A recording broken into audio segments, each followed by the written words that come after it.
युव प्रस्तुति प्रशिक्षण शिविर संबलपुर पब्लिक लाइब्रेरी ठारे राज्य गठन में युव प्रस्तुति धारावाहिक प्रशिक्षण शिविर त्रयोविंश सप्ताहर कार्यक्रम आज अनुष्ठित हो जाइछि।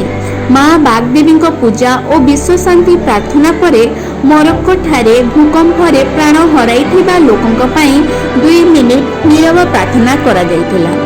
परे परे आजिर प्रथम अधिवेशनर प्रशिक्षण हरिनारायण पंडा साहस और दुस्साहस विभिन्न दिग उपरे तांकर शिक्षादान आरंभ करी पिलांकु साहसी हेबाकु आह्वान देइथिले।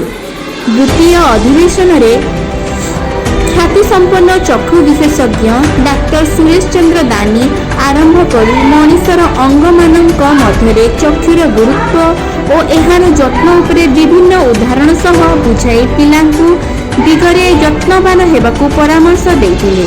कार्यक्रमर संयोजक राजेंद्र पंडा समग्र व्यवस्था को परिचालना करिथिबा बेले पिलांकु प्रेरणा देवा पई प्रोफेसर आदित्य प्रसाद पाढ़ी, संपादक रघुनाथ मिश्र, प्रोफेसर रविनारायण मिश्र, सांबादिक अर्जुन रंजन पंडा, डॉक्टर गिरिधारी होता, डॉक्टर जयदेव मेहे, विभूति नारायण माझी, गोलक बिहारी मिश्र, शिवशंकर षडंगी, गोपीनाथ मिश्र, ओदिचंद्र पाटजोशी प्रमुख जोगदे पिलांकु उत्साहित करथिले। विजय कुमार साहू और सुनंदा प्रधान वैषयिक साहाय्य प्रदान करथिले। आजिर प्रशिक्षण शिविर रे मोट 12टी हाई स्कूल रु 25 जन छात्र छात्री जोग देथिले। Simple thing. Here another one thing, limit your menu in one page. Okay?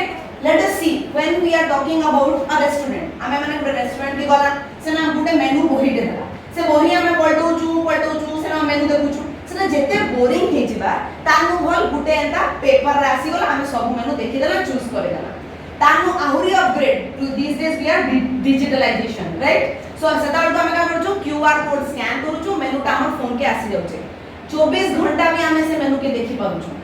आमर काना होची there is a subconscious mind. That subconscious mind is creating an image of that menu and that it is retrieving us towards that menu, and that is nothing but the fast food, right? Next slide please. So here why people prefer more to eat fast food. So in that case here we can see quick, easy to get, people like the taste, they are inexpensive, they prepare food by themselves, they don't have to prepare the food by themselves. It is a way to socialize with the friend and family, and also it is a fun and entertainment.